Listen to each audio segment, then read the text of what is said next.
For those of you that have never seen a kendama before, well, you're going to learn all about them and see how fun they can be. So I want to introduce Mike Tsugawa, who's going to talk about kendama, which is a popular Japanese seal toy. Mike is a third dan in the Japanese Kendama Association and will demonstrate tricks, techniques. Mike has taught Japanese at Michigan City High School since 2002 and was recognized as Teacher of the Year by the Indiana Foreign Language Teacher Association in 2016. Ladies and gentlemen, Mike Tsugawa. Hi, how y'all doing? As I've just been introduced, I'm Mike Tsugawa, Tsugawa Sensei in Michigan City High School. I've been teaching Japanese now for 20 odd years, coaching tennis for about that long, and playing and teaching kendama for about 10. So I'm hoping that before you leave Cherry Blossom Festival today, you will try kendama in my corner down in the atrium. They hid me way in the corner where nobody can find me. But when you hear laughter in the piano, that's where you're going to find me. So very simply, kendama. Ken is sword and tama is ball. Kendama, therefore, is sword ball. But it is, as a Japanese kendama player that I respect very deeply says, the most peaceful sword in the world. And it is an instrument for fun. So let me tell you a little bit about what it does. But if it looks a little familiar to you, there's a fairly good chance that you have seen a relative of this toy. The yo-yo is one. I'm absolutely awful with a yo-yo. I'd appreciate you teaching me about that. But if you have seen a ball and cup, which would look something like that part there and that part there, then you have seen a kendama. If you have some familiarity with Central American, South American culture, there's a toy called the balero, which looks a little bit like this, but this time without the barrel. And the goal with that would be to not do that. The goal would be to experience healthy failure. To stop it on the spike, something like this. So every culture has a toy, something like a kendama. I think it's absolutely fantastic to disengage from technology. I'm sorry, that sounds preachy, but I'm a school teacher and I deal with screens all day. At the end of the day, I don't want more screens. So if you are a school teacher or in charge of aftercare, if you are a parent, if you have enough of screens, if your children have had enough of screens, this needs no batteries, does not need to be charged, is practically indestructible. You would not do that with your iPad. My students might do that with theirs, but it is almost impossible to kill one of these things. So I would recommend it strongly to anybody. It's great for memory care, it's great for coordination, it's great for stress relief. So what does it actually do?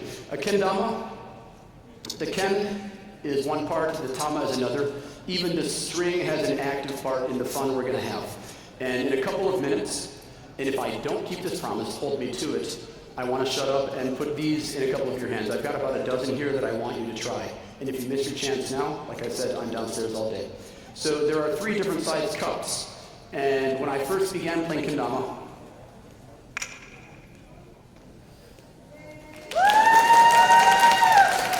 well, it's a big goal, and I thought, okay, that's pretty cool. But as I mentioned, I also coach tennis, and I've spent 30 years with something like this in my hand. I kind of ran out of fun real quick with that. And this ball has a hole in it.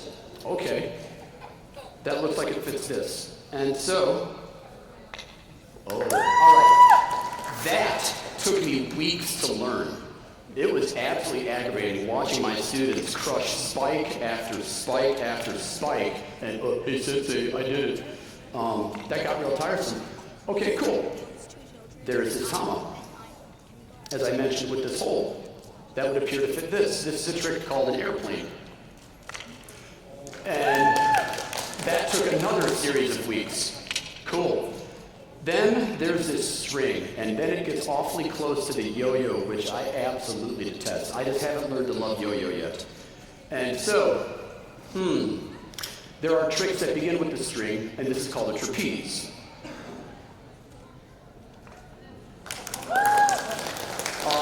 At the risk of aging myself, has anybody in the room heard of a home device called the clapper? In the late 80s. So, clap on, clap off. Okay, Good. So then I see there's some of my generation in the house today. This is a trick called the clapper. And the goal is to lift, clap, then catch without dropping the tongue. And so, lift, clap, catch. And that is a relatively easy trick to teach most people. Then we start increasing the difficulty. And then we start going for 3. And then we start missing. So, as I mentioned, teachers, parents, aftercare, Y-care programs, local libraries, that kind of thing that have things for young people. This teaches healthy relationship with failure like nothing I have experienced as an educator and as a parent. The price for failure with one of these is 0. And I guarantee the young person will pick it back up and they'll keep going. Now, where was I?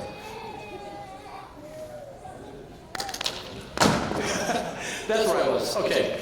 One last try at that, and let's see where we go here.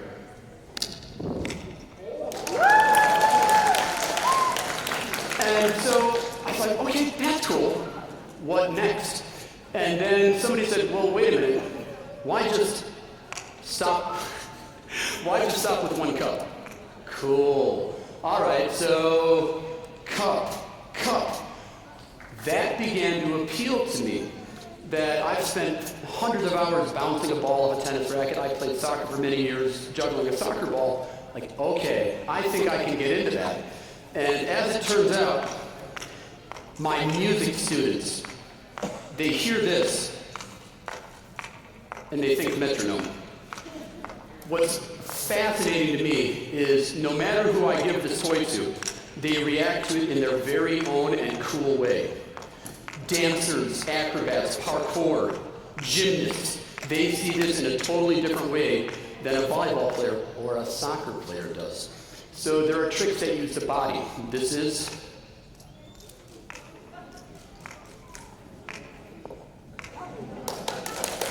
not always something you want to try at home, especially that last part. But I'm like, that's really cool. Now, do we have any, for lack of a better word, bros in the room, or know a bro that is always bouncing oranges off their bicep at the supermarket? It looks something like, now, I have no bicep, but you get the idea. They're always doing this at, Myers, Walmart.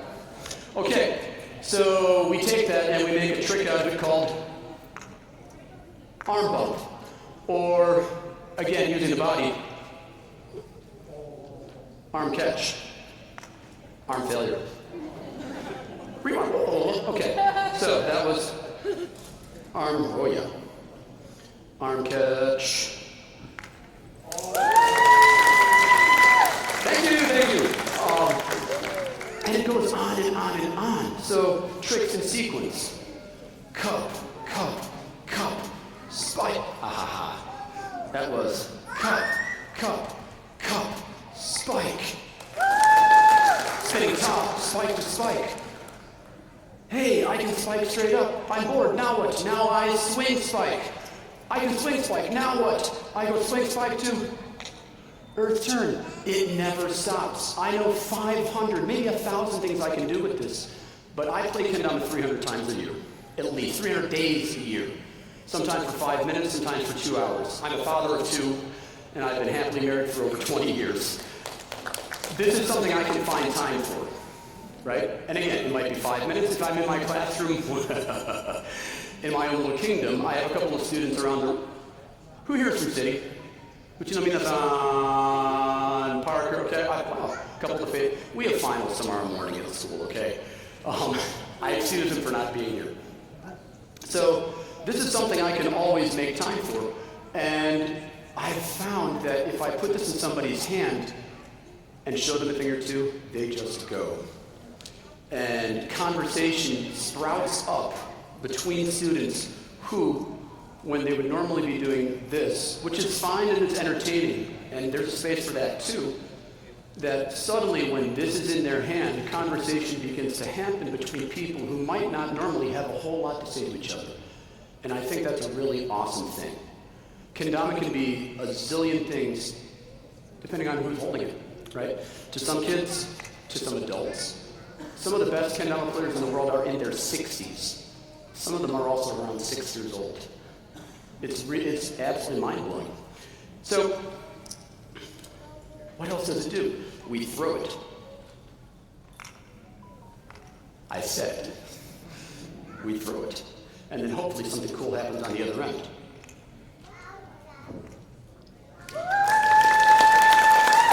And I'm going to look right in the lights when I do this, so.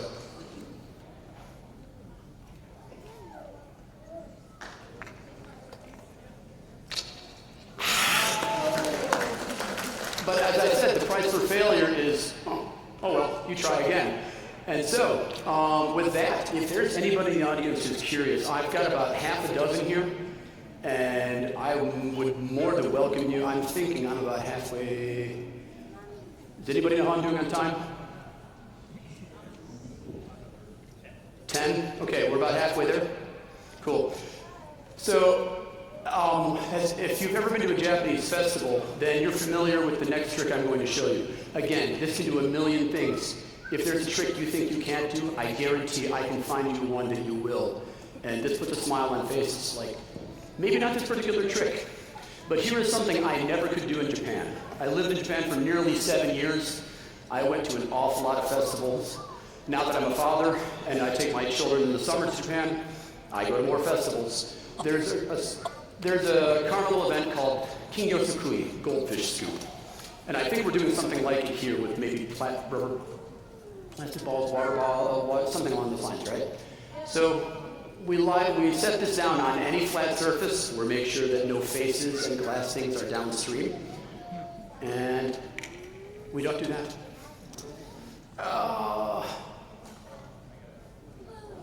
Yes, that.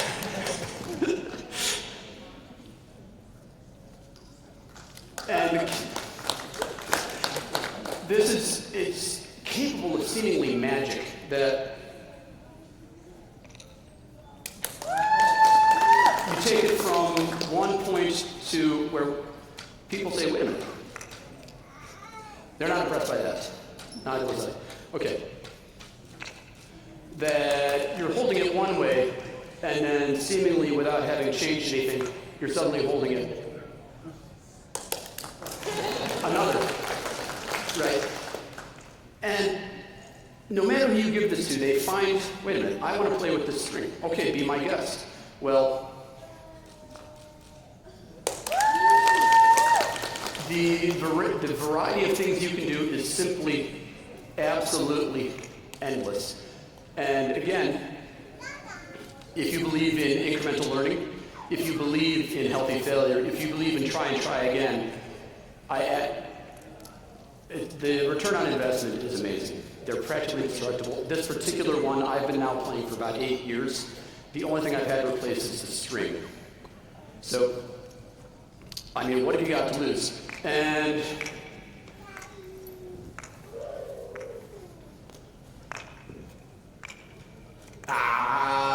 that could have been a great moment.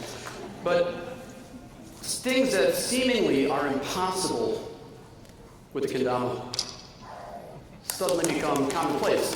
Gravity should not allow what just happened to happen. And with a little bit of practice, and if I keep my eyes on the ball, they become almost commonplace, such that, I said, such that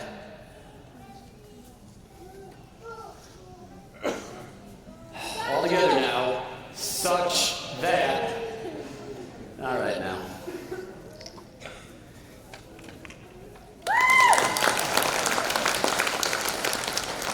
So one thing leads to another. If you're a psychologist, Wagner's theory and all incremental learning, multiple intelligences, whether it's spatial learning, kinetic learning, right?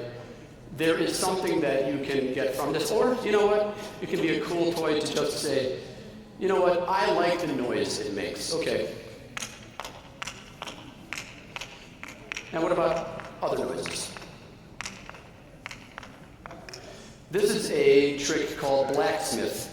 And so in Indiana, we have a lot of Amish communities, Mennonite, that sort of thing, where you hear a sound something like this.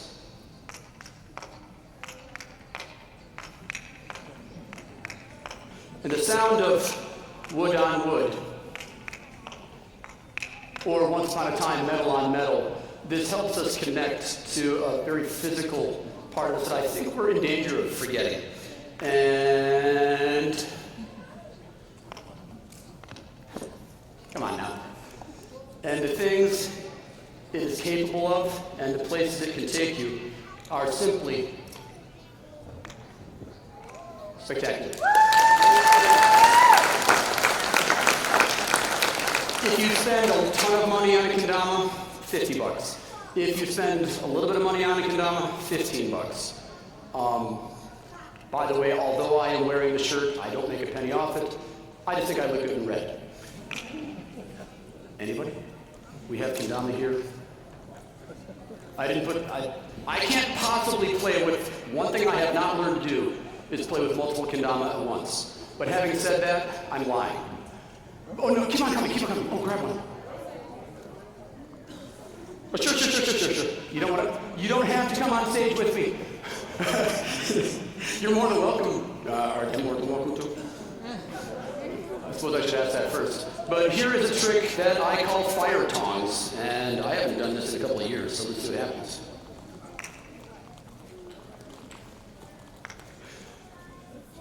Kendama are good for anybody of any age. And I am thinking that I've run out of what I brought on stage today, so you can share and care, or hey, you can come see me downstairs. I'm not going anywhere. I came to play and teach and have fun. So let's try trampoline. Hold the kendama any way you like, and drop the tama on a cup. Sweet. Then what I want you to do is strive to lift it one finger width and catch it again. Boing, boing, boing, boing, boing, boing, boing, boing. And that's really going to hear the speakers, so I'm going to stop. But just a little bit of this. And let's take that same idea. Let's play catch ball with ourselves. Okay? So, into the cup, into the hand, into the cup, into the hand, into the cup, into the hand, into the cup, into the hand, into the cup, into the hand. Okay, let's get a little nuts. Let's try that clapper thing that, well, I mean, you all saw me screw it up, so let's see. So there's absolutely no fear. This is what in education we call a no-fail opportunity. Okay? Could you please put the tama on top of the spike? I can't even drink water out of a cup when I'm on stage. Okay. Please put the tama on the spike and hang it like such. Okay? And we're going to try to do three things. We're going to lift, we're going to clap, we're going to catch. That's lift, clap, catch. Something. You can catch it in the same hand you lifted with my right hand. You can catch it with your off hand, in my case, my left.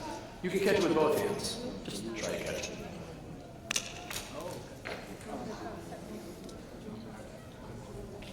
So, lift, clap, catch. However you might feel like doing that. Now, if you find that easy, then let's increase the number of claps.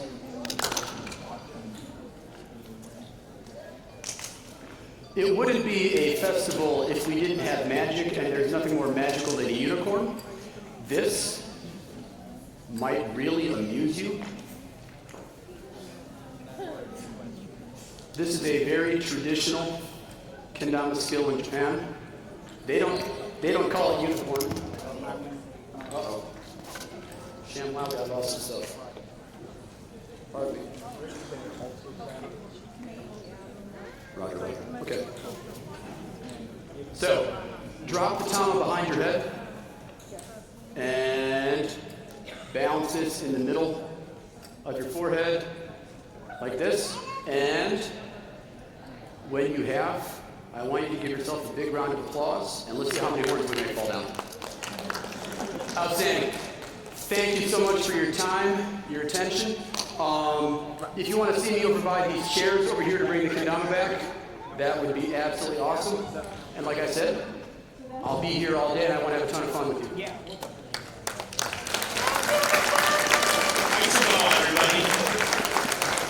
And like he said, if you want to go down to the atrium, to the floor below us here, he has his table over there if you're interested in talking with Mike some more, learning more about the kendama, and possibly purchasing one. So, anyway, all right, we're going to do a reset. We will bring Fort Wayne Taiko back to basically be the last performance of the day here. So, stay tuned.